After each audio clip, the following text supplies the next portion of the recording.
my pleasure to introduce Lisa Janicke Hinchliffe, who is Professor, Coordinator of Information Literacy Services and Instruction at the University Library at the University of Illinois at Urbana-Champaign. I have to say, I remember back 20 years ago, almost 20 years ago, and it was the night before our first Information Literacy Summit. And we were taking our keynote speaker out for dinner, and it was our libraries department chair, Sylvia Jenkins, who is now our college president, Leslie Warren, who is a summit coordinator, myself, and our keynote speaker, Lisa, who was a librarian at Illinois State University. And we were all a little bit younger back then. Now, I don't really remember the details of our conversation, but I remember the feeling so very well. It was this type of exuberance, but also relief, because here was a person who was not only facing the same challenges that we were facing as instructional librarians, but someone who had answers, or at least who could point us in the right directions. We were at a restaurant that was near the hotel, and we were enjoying dinners, and all these people were around us, and I just wanted to shout, how can you all just sit here so quietly? Do you not know about information literacy? And I remember it was one of those moments. And so I will tell you that our first summit was fairly modest when compared to what we're doing today. There's a handful of us from community college libraries in Illinois. We were in one of our larger classrooms on our campus. There was Lisa at the front of the room talking to us about our role as instructors in a Web 1.0 era. And as you probably know, in the intervening years, Lisa has become a leading voice in our field. She has served as ACRL president, has a list of publications that's way too numerous for me to read here, has received many awards, including the ACRL Instruction Section's Miriam Dudley Instruction Librarian Award, as well as a 2009 ACRL Special Presidential Recognition Award for the Information Literacy Immersion Program. She has been instrumental in the launch of many grants and national initiatives that have broad impact across our profession, but most notably, the Value of Academic Libraries initiative from ACRL. These are just a few of the highlights of her many accomplishments. But for us today, and for those of us who have planned this summit, Lisa has been one of our greatest supporters. She has regularly presented at the summit over the years and has brought countless students from the library school at U of I to give presentations. I was joking with Lisa that I have attended, or I've never missed, an Information Literacy Summit, but she reminded me that there were many years when there were 3 summits on our campus in the suburbs, one in Bloomington and one in the far south at John A. Logan.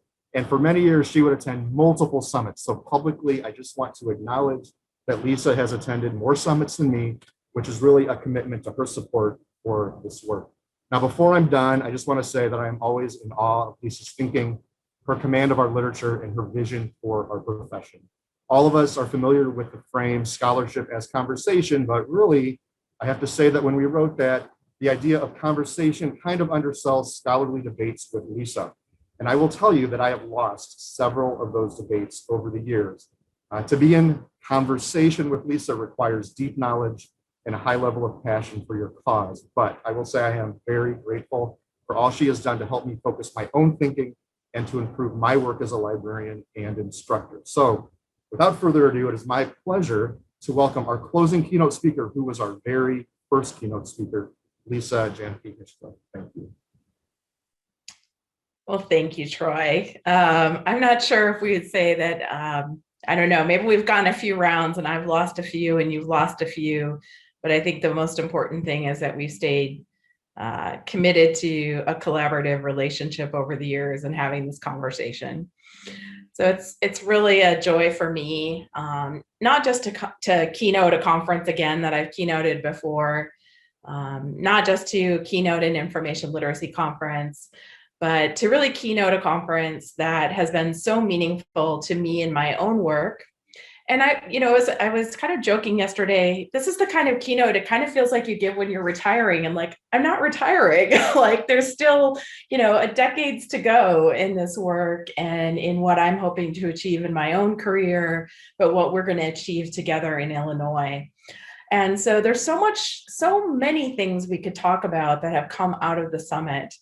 And so I was really challenged to sort of think, like, where do we want to take this conversation today? So I hope that a little bit of a trip down memory lane, a little bit of humor and fun, a lot of gratitude to everyone as well as a few thoughts about where my thinking is right now and where I think it might go in the future. I know a lot of you are joining us today, maybe not from Illinois or perhaps not even attending the summit before.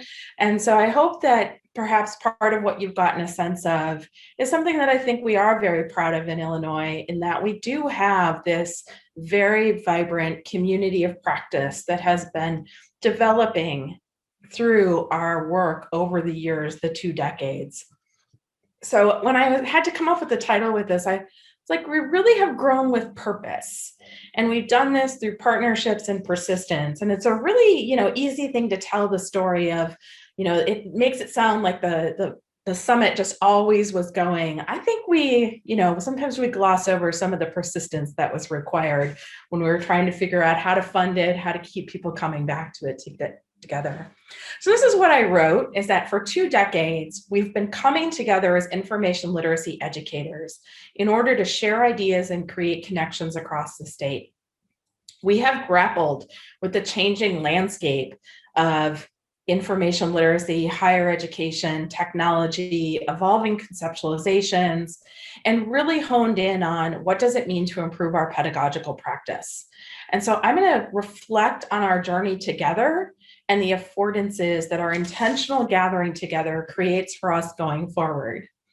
Now, one of the things that I thought, I often find myself playing this role, and I think it was interesting that Fabazi observed earlier today that a lot of the people who are doing our information literacy work are new librarians, often young, new to the profession at least. And so this is an interesting thing that in reality, it's true. Most people, if you will, age out or promote out of information literacy as their primary area of focus when you look at the broad number that come into it. So I'm technically I'm going to go with the wise old elder here in the field, in that I've been doing this information literacy work since I graduated from library school in 1995. And so I often find myself in this position of sort of bringing our history back to our conversations, so that we can understand the richness of the heritage that we have, as well as what we might draw upon that sometimes we've forgotten because it was out of living memory of the majority of people working. So the first thing, and we are doing a scholarship of teaching and learning discussion group at my own library this spring. And just this last month, we talked about the various standards and frameworks that have really structured and guided our practice over many decades. And I went and looked, and it's really actually quite a few decades, because the very first statement that is sort of the longest predecessor to the framework for information literacy and then those standards for information literacy is back in 1975, the guidelines for bibliographic instruction in academic libraries that said what we thought students should be learning out of the sessions that we were holding in our classes in our libraries. Through to the 1987 Model Statement of Objectives for Academic Bibliographic Instruction, the 2000 Information Literacy Competency Standards for Higher Education, and the companion document in 2001, the Objectives for Information Literacy Instruction, a model statement for academic librarians. So all of those documents preceded the creation of the Illinois Information Literacy Summit. And I think one of the things that's fun to think back to in 2002 is that the standards had just been promulgated. This is the first time we had an ACRL level statement on what students were supposed to be learning in an information literacy session. Prior to that, this has all been articulated at the level of the instruction section. So this represents a significant shift in 2000 and 2001 to where ACRL sees this as a signature of activity of academic librarianship, as opposed to kind of a concern of a specialty group. So it's really the time in which information literacy or instruction moves from sort of an area of activity to what I would call a defining area of responsibility in academic librarianship. And so that's really the shift that we've been grappling with since 2002 when we had that first information literacy summit. And I just popped a few more documents onto this time frame here, including, of course, the important standards for proficiencies for instruction librarians and coordinators. 2007 is the first time we see a professional definition and declaration of what it means to do this work as a librarian. And then, of course, 2015 with the important framework for information literacy in higher education. Another thing I want to bring to this is, as I look back at all of these documents that were created on the national level, each time there's at least one, if not more, librarian from the state of Illinois who is playing a key leadership role in the development of these documents. I look back and I think about that 1987 Model Statement of Objectives for Academic Bibliographic Instruction, and I don't know how many people realize how key Beth Woodard, who was a librarian at the University of Illinois, was to the development of that document. I have seen the archives she has deposited. It is an entire box of work that she did in order to create that. And of course, we have Troy and Miranda Hensley, also at Illinois, involved with the framework. I was involved with a number of these documents as well, and we could go on and on. So while we've been doing this work locally and regionally, we've also been engaged nationally and obviously internationally. So here we are today at the 20th year, 19th Annual Information Literacy Summit. So Troy already mentioned this, and it's been mentioned a few other times, but I think it's important for maybe especially those of us who are not as familiar with Illinois. I'm going to take us back. First of all, really important to recognize a founding organization that is no longer sort of prominent within our state, but really deserves the credit, which is NILROC, the Northern Illinois Library Resources Consortium, which of course just became NILROC. John Barry, once an ALA president, but also the executive director of that, with a real vision for what it mean to support community colleges in doing this information literacy work. And those of you not from Illinois may not realize quite how big our state is north to south. It's a 7-hour drive from Chicago down there to Carbondale. And so it's quite a tall state, not nearly so wide, but we're quite a distance from each other. And so the other thing that's been key from the beginning, and I went back and looked in all my files, these are all the places that I have gone to the Information Literacy Summit. Moraine Valley, of course, John A. Logan, Illinois Central, Illinois State, and we, of course, have the engagement of DePaul and the College of DuPage. So I think this is one of the other unique things we can see in information literacy world. The summit has always been founded very strongly in the community colleges and their functional role within our state as higher education infrastructure for access and equity. And it's really only actually in the second year, except me, that first year, where we brought in a slightly broader perspective. So the very first summit was very focused on community colleges. What's the transfer student, et cetera. Universities and colleges coming in 2003, high schools in 2004. That, was a real something we tried really hard. We've had public libraries come in, we had surrounding geographies, and now with the virtual, we are now global. And yet I think at our core, we still also have this very strong identity. And I think what's also key is, unlike other areas in higher education, where things get started even with community colleges, where the moment the four-year schools come in, that sort of dominates and takes away that cross dialogue, that is something I think we can be very proud of with the Information Literacy Summit here in Illinois, that we've kept this commitment and this centrality of the community colleges as important backbone and also learning partners within the state. We have had keynotes that really bridge the local and the global, and that's, I think, one of the other gifts. Setting myself aside, we have been able to bring to our local community such wonderful keynote speakers over the years. In fact, I literally 2 nights ago re-listened to Emily Drabinski's entire keynote on critical pedagogy in a time of compliance. And I really can't recommend that enough to you. If you are interested in thinking, especially about the framework, I was talking to Troy and I said, so interesting to listen 5 years later, what she said about the framework and what she saw it doing for us in the field, and to realize just how prescient many of her comments were.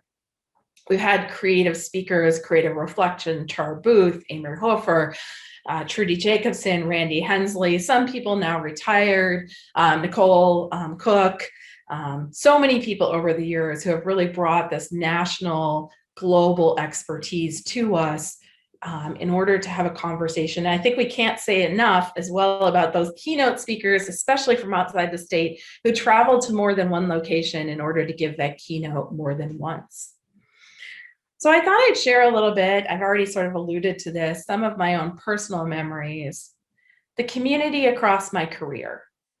Although I started at Parkland Community College in 1995 as an academic librarian, and then went to Illinois State University in 1998, and then came to the University of Illinois in 2002, just after keynoting those summits in spring of 2002. It's really been a community across my career, and it's an annual grounding, connecting, engaging, and celebrating. I was sort of thinking about it this morning, the degree to which this sort of annual, it's almost like a migration that I could see, where we come together in this kind of very literal way historically in order to refresh, to reconnect. I don't know if Troy realizes that this 2002 keynote was actually my first keynote. I went back and looked at my CV. It's the first time that I was invited to this. So, you know, it's very meaningful to me in that way. And then also the opportunities and the degree to which the summit has brought our MLS students in the state into community with us. And what I really love is that we have managed to do so over time in a very financially responsive way, with free or a very, very low cost for those MLS students in order to participate. And I think that's really important because they've often been presenters as well. And I love that they are brought immediately into our community of practice as presenters. I also thought I'd share a couple more personal things. I associate the summit with going to the Panera in Madison as we drove up, often leaving at 5 a.m., right, to get there on time. So that was our coffee stop. On the way home, Trader Joe's in Orland Park was always an important stop. I have a lot of photos of stopping at Trader Joe's with my grad students. Coffee Hound in Bloomington Normal, and the Firefly Grill in Effingham, which is en route if you're headed down south in Illinois. So, you know, it's kind of interesting because there's like such a personal aspect of this, as I think all the people I've commuted to this conference with. So this is the too long didn't read takeaway slide, but, you know, please hang in here with me. I was looking back, so I've actually keynoted this conference 3 times. And so my hair keeps getting grayer. Apparently I do like this color palette though, because I noticed this. But in 2002, when I looked back, I really spoke a lot about information literacy and the notion of engaged learning. And I've really continued that theme forward in my career. In 2010, I talked a lot about community of practice and the scholarship of teaching and learning, what it meant to inquire intentionally into the effectiveness of our instruction. And as I thought about sort of what this decade of my career has really sort of been a turn to, it's really been around appreciative inquiry and reflective practice as a mode of furthering and deepening my understanding of what it means to do information literacy work. So 2002, Troy, here we are. I wanted to just share this a little bit to also give a shout out as well to Leslie Warren, the original coordinator, to John Barry there on the right-hand side, Anna Marie Watkin over on the right-hand side as well, who at that point was a library director at a community college. And just as Troy said, a little bit more humble than where we got to in the past few years. I also was humbled to go back and look at my PowerPoint templates. So I decided to be true to it and to bring forward these ideas by using the actual slides. So the other thing, those of you who went to the U of I Library School, right, remember back to our Lexia email addresses, which were going to be forever. They weren't forever. I still miss that email address, though. It feels like so definitive of my life. So looking at this information literate community, really putting us back to this 1989 definition, which still continues to be a touchstone in the field of what it means to be an information literate person. And one of the things I still think we need to stay grounded in is that our programs serve people, and it's people that are information literate, not our programs. So an information literate person is a person who has a set of abilities and skills, which we've defined in different ways over the years. Hopefully we as individuals are information literate, but our ultimate goal is to deliver that information literate instruction to help an individual become information literate, but they themselves might also develop those skills in other ways. And back in 2002, we were also thinking about what does it mean to have a student-centered learning environment? Now, this seems almost bizarre these days to think that we might need to think about what a student-centered learning environment is, but this was really quite radical to be thinking in a mode that said higher education would not be about delivering a lecture, but would be about fostering inquiry and problem solving. And so this quote comes from those ACRL standards that had just been adopted in 2000, project nationally led by Patty Iannuzzi.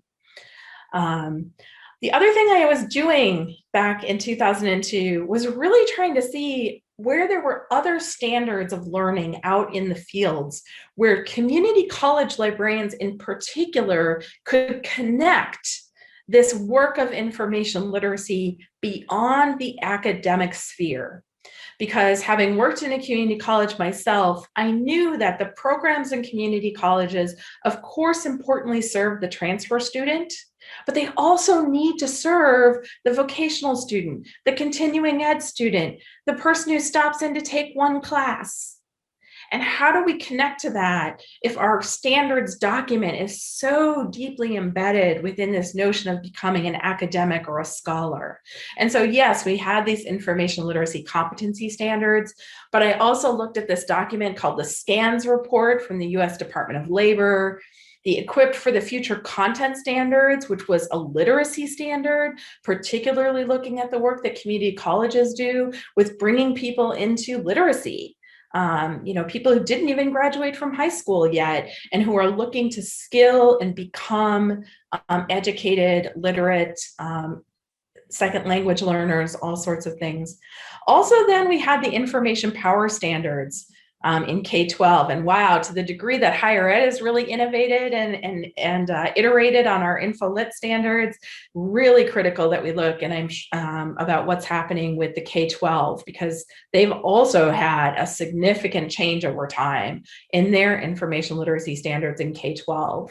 And then some of us might remember when, IT fluency and what was called the fitness standards, the fluency in information technology. So 2002 was also a time where we were battling a little bit to keep information literacy about information and not about technology. And so we had to have this dialogue as well. And this was the other thing that I was really highlighting at that time, which is how could libraries build partnerships on campus where they could look to who else we needed to work with. So it's a little bit of where we were thinking in 2002. In 2010, I was really honored to come back. That was the year I was serving as the president of the Association of College and Research Libraries, and bring this sort of view and how my national work there was shaping this. And this is where I really started getting into this notion of reflection and inquiry as professional practice. This is also, as I'm jokingly saying, these are my PowerPoint template minimalist days. And so we see what it is. So this definition of community of practice is one that began to resonate with me, particularly during this time as I was thinking about what it meant to lead our national organization, particularly in light of the fact that libraries were experiencing a lot of budget pressures and a lot of demands that we articulate what it is that we bring of value to the academic enterprise. And so this community of practice definition is a group of people who share a concern or a passion for something they do, and they learn how to do it better by interacting regularly. Now, I think that definition right there could practically just be something that we say the Information Literacy Summit is. We are a community of practice. We are a group of people, the information literacy educators of the state of Illinois, who share a concern or passion for something that is information literacy education. And it's something we do, and we learn to do it better by interacting regularly with this summit that we come together for. I also brought to this the work of Stephen Brookfield. Becoming a Critically Reflective Teacher is the book I was drawing upon, which is a book that we eventually began to use within the immersion program of ACRL as well. Looking at the 4 lenses of how we can interrogate our practice as an educator, come to understand it, see opportunities for improving it, and also recognize where we have our struggles. Brookfield talks about the autobiographical lens of ourself as a teacher and a learner. So really understanding that what we do in the classroom very much comes out of our own experiences as a learner and a teacher, sometimes taking on practices, other times intentionally pushing against practices. That we could look at instruction from the perspective of student experience, the student eyes. Our colleagues' experience, our peer review, our community of practice. And then, of course, what he calls the theoretical literature, I just call the literature, right? It's some of it's theoretical, some of it's empirical, some of it's advocacy. There's a lot of different literatures that we can draw upon to better understand our practice, which really drew me more and more to the notion of the scholarship of teaching and learning. That teaching itself can be construed and seen as an act of inquiry or an act of research. This definition of scholarship in teaching and learning, problem posing about an issue of teaching and learning, studying the problem through methods appropriate to disciplinary epistemologies, applying those results to practice, communicating the results, self-reflection, peer review. So really making scholarship something that is synonymous with the practice of teaching. And, I have to say, as I was thinking back over this, I've become even more adamant about the notion that we've really done ourselves a disservice when we talk about teaching as distinct from research. And instead, we really should be talking about sort of scholarly approaches or inquiry-based approaches to our practices. And that includes our teaching practices, of course, could also include our reference desk practices and all the other practices that we engage in. But taking an inquiry mindset, something that says, I think I've designed this well. I think that based on what I've done, this should work, but I want to know if it does. Because if it doesn't, I want to make it better. And if it does, I want to keep doing it. And to really challenge ourselves to continue to improve that. And just another example, this taxonomy of scholarship and teaching and learning questions, where we can ask questions about what is, just a very descriptive, what's going on? Can we seek to describe it, not even evaluate it? What works? How can we see what works so we can do more of that? What might be possible? What haven't we thought of that we should strive for? And then theory building, that whole notion of the frameworks and mindsets that we bring to our work. Now, a little bit of that, of course, I love as a philosophy major in undergrad. But I think we all approach the world with sort of our own theoretical assumptions, the way we think the world works. That's our epistemology that we bring to that. So here we are now in 2021, back to 2002. So I want to talk a little bit about the space and place that we have today. The other thing that this particular summit does for us is it creates annually a space that we dedicate to reflective practice, a space where we set aside all the other things, all of which are important and need to happen, and we privilege for a day this particular area of work and this particular mode of engaging in this work by bringing our reflective practice to a public community, sharing it with each other, listening with each other, building each other up, strengthening ourselves in order to continue to do this work. And this particularly now, I'm drawing so much these days in my own personal practice, in my pedagogical practice in the classroom, honestly, even in just my approach to getting through this pandemic time, which is to take this notion of appreciative inquiry. So much of the time, we approach our work with eagle attention to the problems. What's wrong? Where's our weaknesses? And what appreciative inquiry says is that we search for what's best, because what's best in individuals, our organizations, those strengths are our opportunities. And if we focus on our strengths and the things that we are best at and best about, the best version of ourselves, we will move more in that direction. We will become even better versions of ourselves. And it is that way that we will compensate for the weaknesses, that we will overcome our deficits, not by focusing attention on weakness and deficit, but by building up our strengths. So this is a very robust sort of theoretical framework, and it's an organizational development framework. There's a lot of writing on it, so I can highly recommend spending a little bit of time with the literature, but I'm going to pull out a few points that are so key from my perspective. So appreciative inquiry focuses on leveraging an organization's core strengths, what we are good at, what we do well, rather than putting our attention on fixing deficits.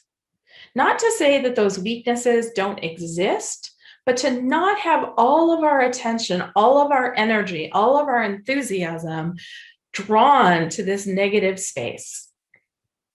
Appreciative inquiry also says that organizations move in the direction of what they study.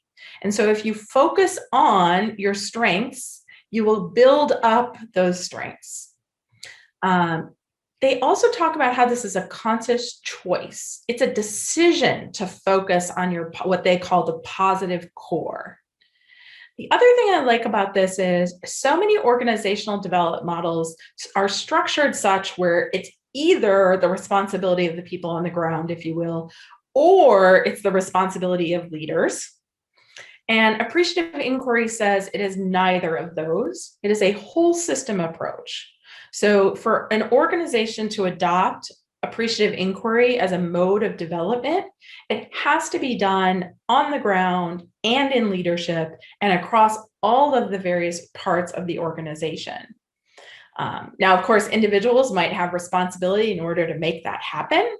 But it's not a model or a framework that suggests that there's a kind of an us, them in it. It's all us. We're all the organization. We're all the community of practice. So collectively, then going back to this community of practice definition, which I just keep coming back to again and again and again in my own work. Groups of people who share a concern or a passion for something they do and learn how to do it better as they interact regularly, right? It's that focus on our positive core, our passion, that thing that we do well and want to do better at. So a little bit more about this communities of practice that I just wanted to bring in, which is this notion of levels of participation. The core group in a community of practice, that small group of people that energize and nurture the community, are also often seen as part of the active participants, members who are recognized and regularly engaged with that community. And then these more occasional participants, peripheral participants, and transactional participants. So we kind of go from the inside out, if you will. And this is one thing I appreciate about the communities of practice, and really about the appreciative inquiry kind of mashed up together, is that it recognizes that in reality, some of us are real central in some communities or organizations, and in other places in our lives, we're more on the periphery. It doesn't mean that we don't care. It means that we have different roles to play, and that we have different levels of commitment. So this is the kind of appreciative inquiry principles. There are 5 principles, and you can see that there's a certain kind of sort of a real humanistic language within this appreciative inquiry framework. The constructivist principle, that the way we talk about things creates the way we understand things. It creates our worlds, it creates our mindsets. And I'm thinking actually Troy's presentation yesterday on neuroscience. There's so much sort of in neuroscience and then in this model that I see some real resonance with. So the way we talk about things creates our feeling about them, our impressions about them. The simultaneity principle, which is that inquiry creates change. That once you move into a mode of inquiry, you foster change because people have new thoughts and they want to move forward because they're in this inquiry mindset. The poetic principle, we have a choice. We can choose what we study, and what we study makes a difference. It creates the world we're living in by doing the work of living in it. And so we have a choice to focus on our positive core as a mechanism for developing as an organization. The anticipatory principle, that images create action. One thing I like about this is that the appreciative inquiry model or framework recognizes the value of visualization or imagination, that what we see, we can begin to enact, and the real importance of images in helping us with that. Finally, the positive principle, that positive questions lead to positive change. So that if we ask positive questions, what went well in this case? What did you learn from it? These positive questions create positive change. We move in the direction that we want to see our organizations develop and then ourselves developed. This is not Pollyannish. There's not an attempt here to eliminate the reality that there are problems, deficits, weaknesses in our organizations, but pushes our attention to that positive core as a way of moving in the direction of positive change towards an aspirational future that we want to achieve. So they particularly also have an appreciative inquiry process they put out, and like with many of these processes, they got into the D's, right?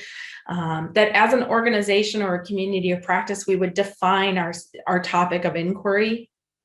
We discover if we wanted to look at our teaching effectiveness, we then ask, like, what's the best we do with this? Like, when are we at our best with teaching? And then dream, what would it look like if we were even better? What would that world be that we want to push towards? Here I'm thinking of as well, one of the keynotes at the ACRL conference this month, Meredith Clark, where she talked about the imaginative futures and the power of the imagination in helping us create a more positive, just, equal world that we want to be pursuing. And then designing. So like, okay, this is what could be. There's lots of coulds. Unfortunately, dreaming, there's also nightmares in there, right? So a little bit of futures thinking there about what could, making sure we're paying a little bit of attention of what could be, and then starting to move towards, okay, what should be? What should we do next? And then actually delivering on that destiny and creating what will be. So obviously, kind of a very big picture look. You can go to weeks of training around appreciative inquiry, but this has really been this notion of reflective practice, which is so embedded within the appreciative inquiry, has been such a theme that I've seen over this past decade of my work. So kind of, each keynote sort of has been an opportunity to almost reflect back on, 8 to 10 years of professional practice and sort of see what those themes have been that have been really structuring my work, things that have helped me engage with the profession at large as it develops its notions of information literacy and instructional practice, as I've struggled with some of the things and disagreed with some of those things that may have been happening. But really also a way of sort of saying there's forward momentum here. There's a conference online this year. And honestly, this whole past 18 months, we have accomplished things that we probably never could have imagined even. And so how do we keep the best, not the worst, but the best of what happened in the past 18 months? How do we keep that as a way of making the next 18 months, the next 18 years even better? So as we got to this point, I kind of feel like it's such a privilege to get to be like, here's all the stuff I think about over the past, 20 years and my career. But so many people here today have also been participating in this information literacy community of practice. And so I want to turn some of my keynote time now over to the chat, to Q&A. And this is a case where, let's see here. There's an opportunity to actually just make a comment. So if you'd like to share a memory or a reflection on the Information Literacy Summit that we have here in Illinois, this is that opportunity for that. It doesn't have to be a question that's really a comment. I'm really soliciting an opportunity for you to share your reflections. And so I do know there's a chat going on here. As I open it up, I'm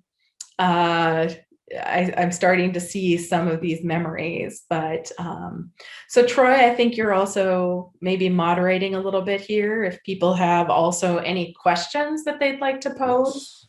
Yes. So it's kind of like a hybrid time, right? Like reflections, comments, and then once we have a little bit of this time, I have a final slide, and then we'll wrap it up. So, okay, Troy, I don't know when you typed LOL, wow, so now I'm really curious, but just those old pictures, that's all. Oh, the old pictures, okay. Yeah. A few comments about first time been able to attend. I've been a librarian in Illinois for 11 years, always wanted to attend. Mm-hmm. Yes, and so just as another commercial, we will be sending out a survey to everybody, because I think one of the big decisions in front of the planners will be how to, do we have an in-person summit or do we keep it virtually? So we definitely would love to have some feedback on it. Mm-hmm.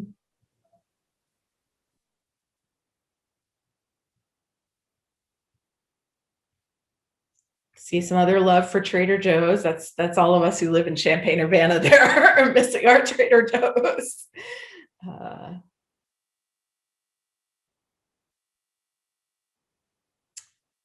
Kimberly, shout out to Melissa Wong. Melissa and I went to library school together. Got our start together at the U of I Library School working for Beth Woodard.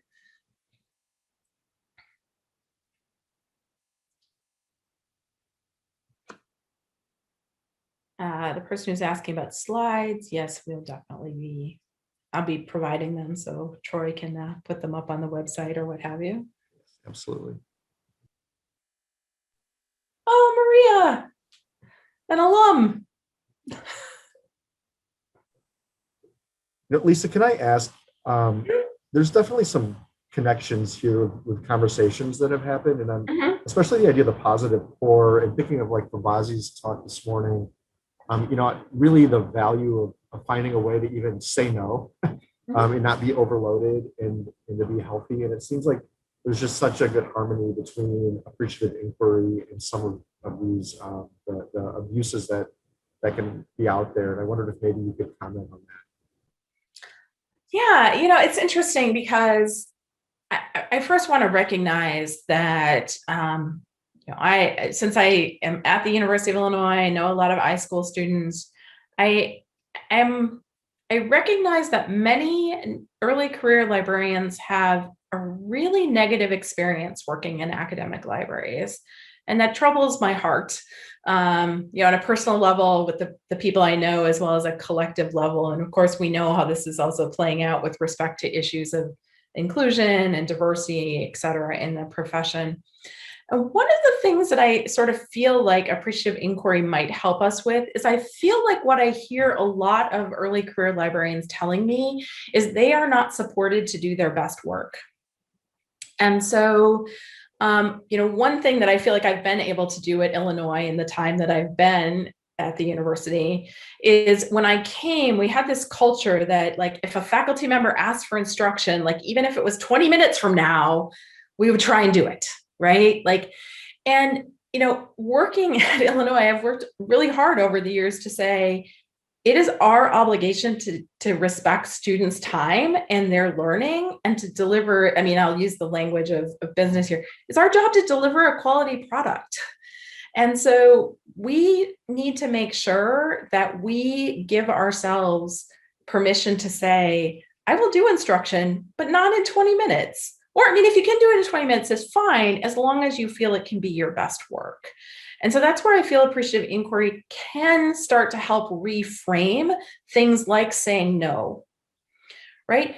It's not like I'm not saying, no, I won't teach a session in 20 minutes because I don't believe your students deserve instruction. It's because I do believe they deserve instruction. And so, and my best I can do for them is to be planned, thoughtful, well-designed, have an activity. And I can't do that in 20 minutes. So I need to do my best work. And so then we can start to say also, what do we need to do as organizations to structure things so people can do their best work?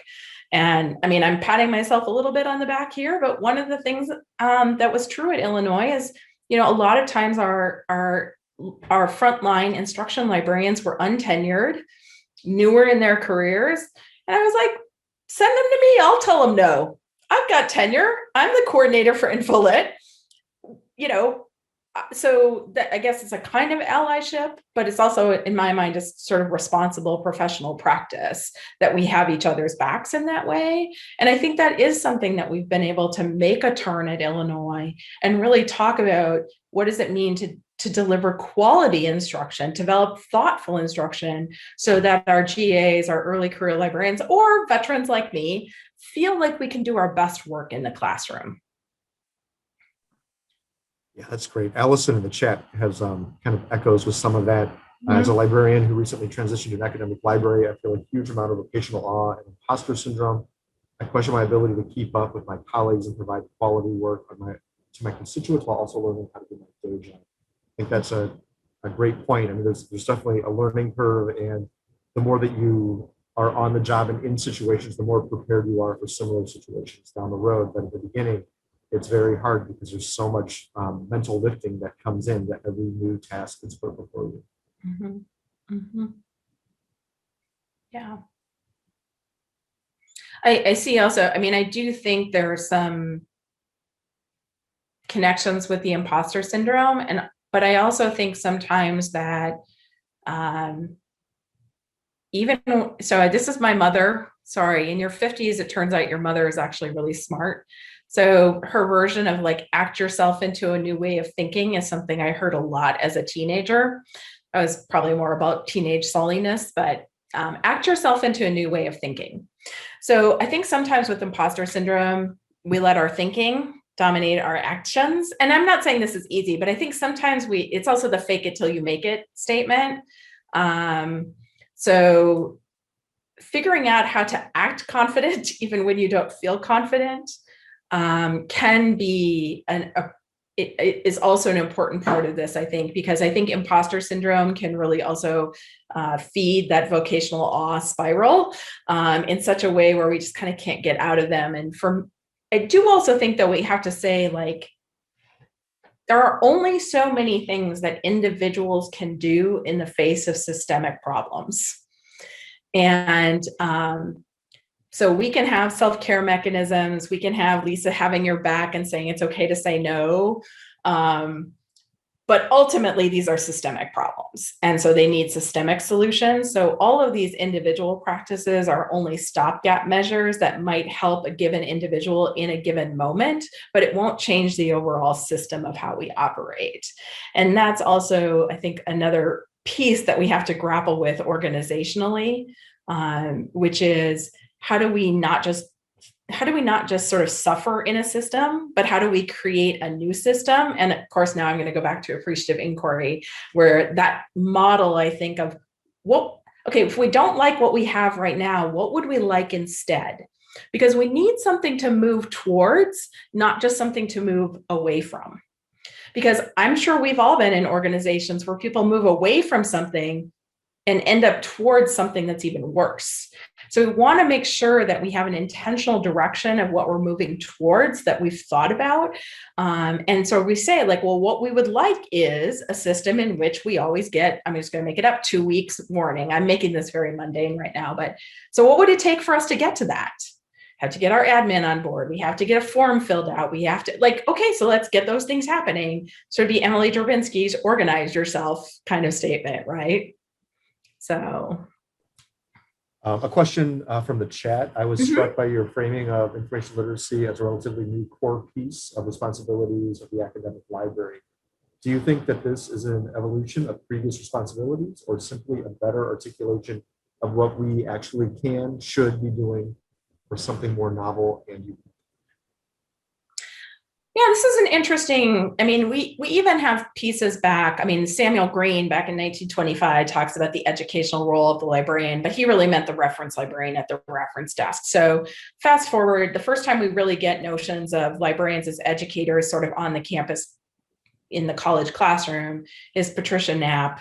I think it's 1966, maybe 65, 62, somewhere in there. But, all the way through the 1980s, if you go back to the literature, you will find this like strain of literature that argues that academic librarians have no role as an educator. So even while the bibliographic instruction section, which is now the instruction section, that gets created in ACRL around 1976, through to 1980, we have this very strong argument in the literature that is not an appropriate role for the academic librarian. That these programs should not be being created. Librarians are not educators. And honestly, it ties back to this notion of neutrality.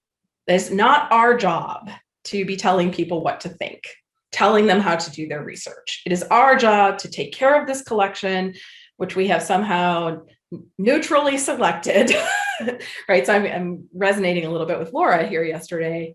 And so even once we have these standards, you still have people working in libraries, even today, who would argue this is not a role and it's not one that they think that they conceptualize as part of our work. I really think this does change around 2000, where it sort of is like, this is now the status quo, that it is central to our work. But I still think that if you look at the actual resources that a given library puts towards this activity, no matter how much it might appear in the mission statement, it might be in your library director's survey from Ithaca as a central role. If we actually cost out on just even a mere capitalistic terms of like, what's the investment in this activity? Is not exactly what you might think from our rhetorical strategies. So I'm not sure if I answered the question in the chat exactly spot on, but that's sort of how I see this evolution, and that it's still actually somewhat contested ground, though certainly not nearly as contested as it was in the 80s. But I'm even thinking back, there's, the article that Stanley Wilder wrote in the Chronicle in the time since the summit's been underway. I can't date it right off the top of my head here. But he basically wrote and said that librarians shouldn't be doing this info-lit stuff, and that's why they don't do it at Rochester. Right. You come so far, and there's still so far. Another question from the chat. Do you think university faculty will want more virtual asynchronous or pre-recorded and synchronous sessions as opposed to in-person library instruction sessions moving forward post-COVID? The future of information literacy could be pre-recorded and virtual. I'm interested in hearing your thoughts. Yeah, so this is an interesting thing because you know, again, going back to my firm, sort of always like to sort of plant my feet that information literacy is learning, it is not teaching. It is absolutely the case that we can deliver kinds of information literacy skill development in, I mean, in print, in a video. I mean, we still like, so all these are all modes of delivering instruction, which are actually different than information literacy learning. And why am I making this emphasis? I have no doubt we will be asked to deliver instruction in those modes. It seems more efficient. It's not so annoying to have to schedule, etc. Which is why I think we firmly have to plant our work in the question of, and is it effective for learning? So if a pre-recorded lecture by the librarian that is played in the course management system is effective for learning, then wow, we should be so happy that we have such a cost-efficient approach that is effective for learning. My 25 years of experience tells me that having students watch a video is probably not effective for this learning. So if we frame it as the effectiveness of learning, it might, if this is what we're interested in, give us a new way of having that conversation with faculty that isn't about the delivery of what the librarian does, but is about fostering student learning and ensuring that learning environments are designed that are most effective for that end. Absolutely.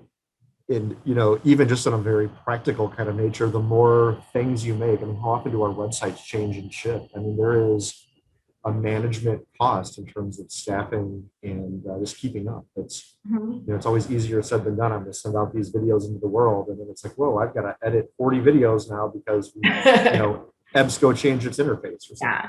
And I mean, I'm not against video tutorials if video tutorials work.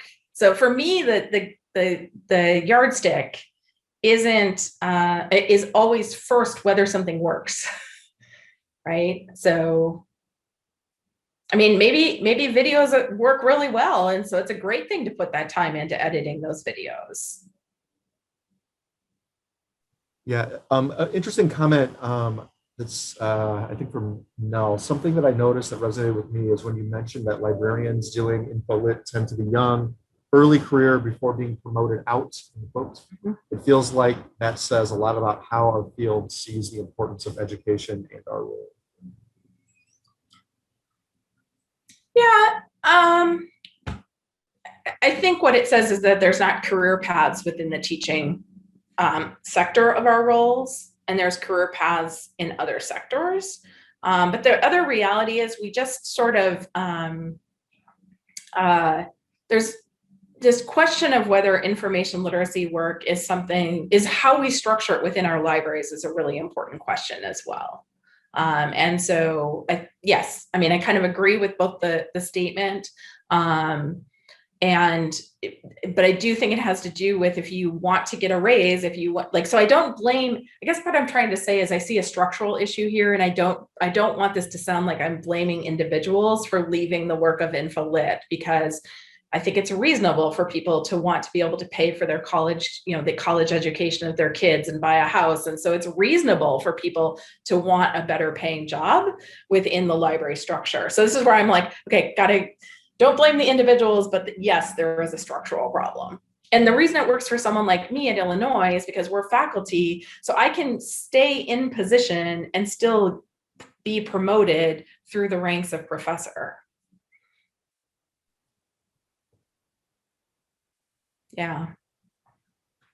I feel like at our college, we've worked so hard to try to gain our credibility and footing as an organization within an organization. And so, you know, me as a kind of middle manager, I get nervous to say no because I just worry about losing any ground. You know? And so, like for Bozzy's talk, like the early, you know, the pressures that we're under, you know, it's good for those of us that are helping to manage, you know, how our libraries kind of, you know, put things in perspective and to check it, because for me, I never want to see our library get pushed back or be treated as secondary, you know, after decades of battling to earn a place on our campus. But you can't do that by sacrificing your newest people too. That's the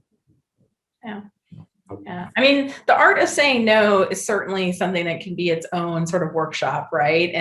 And how do we frame it's both external pressures as well as our own internal, right? That we have to. So on a personal level, I have strategies for that, right? Is like a reminder for myself of what am I saying yes to by saying no to something else, right? So if I'm going to do my best work at this keynote, I have to say no to something else, or that sort of thing. But that only works at the individual level. I mean, I have a real specific strategy, which is I'm allowed to say no to anything immediately, but I can't say yes to anything without waiting 24 hours. That obviously doesn't work if somebody's right in front of you. We teach my class in 10 minutes, but well, it does because I say no.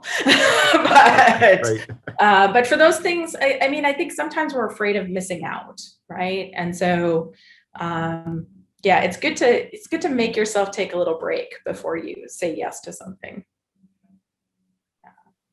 How does appreciative inquiry work within a library that's, the organization within the organization? So if the organization is within a larger college or university that is less healthy, how does that set you up to interact with those outside forces that clearly were there to serve? Yeah. I mean, I think there is a role for leadership, right? We don't want to discount the role for leadership and the responsibilities of leadership, right? So there is a degree to which academic libraries are always, within this umbrella organization, and we have to navigate and engage with that organization. But at the same time, the organization does also expect of us to sort of function as a unit, if you will. They ask for us to do a strategic plan that is sort of for the library or that sort of thing. So I think there's ways of structuring that internally, where you still have that appreciative inquiry approach to developing your library. It might be, though, that your appreciative inquiry includes something like, we are developing the ability to be a nimble organization as a unit that responds to an environment that is, not organized that way or doesn't approach work that way. We can still have a strength in how we work in this environment if we articulate it that way.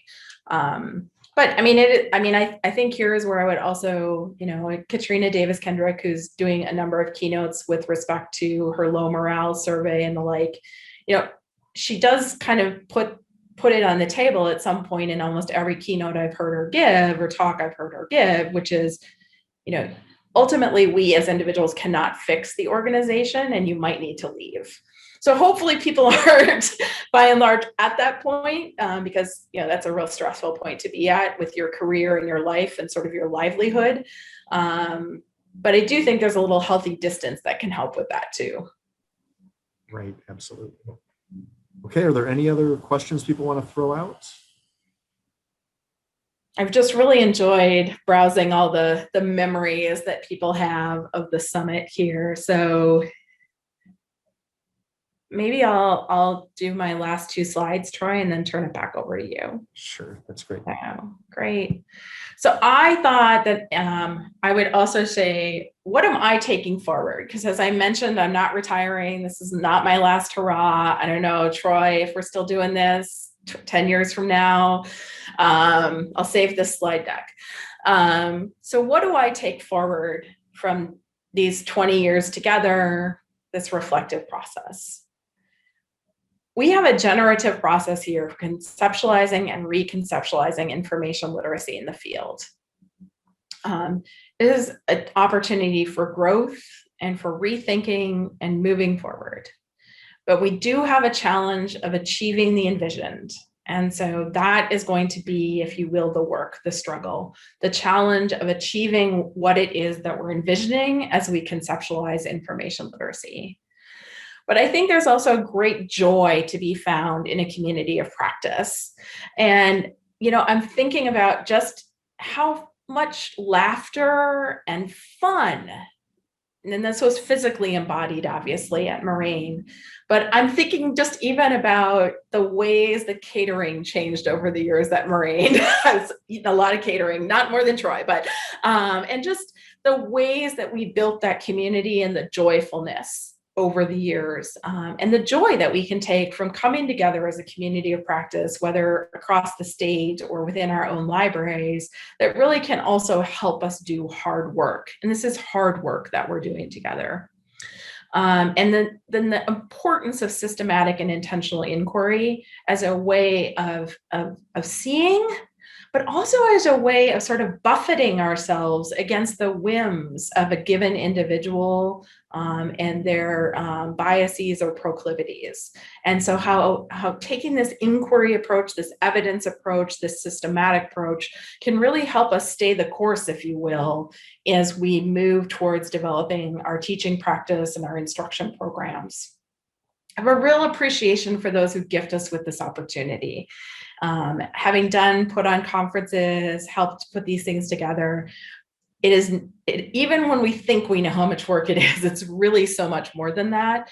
And I don't think we can understate the importance of the hospitality that those who have gifted us with this opportunity have created over the years. From those people who have planned the summits to people who have literally put money on the table. We've had some grants over the years. I mean, we've been kind of scrappy at times and managed to figure it out. So the final thing I take forward is I look forward to my annual pilgrimage to wherever the summit is held next year. And so with that, my gratitude to leaders past, present, and future for creating this space and place for us today and in the past and in the future. Thank you so much. Thank you so much, Lisa. Virtual round of applause from everybody. Thank you for all that you've done. And this was a great talk. So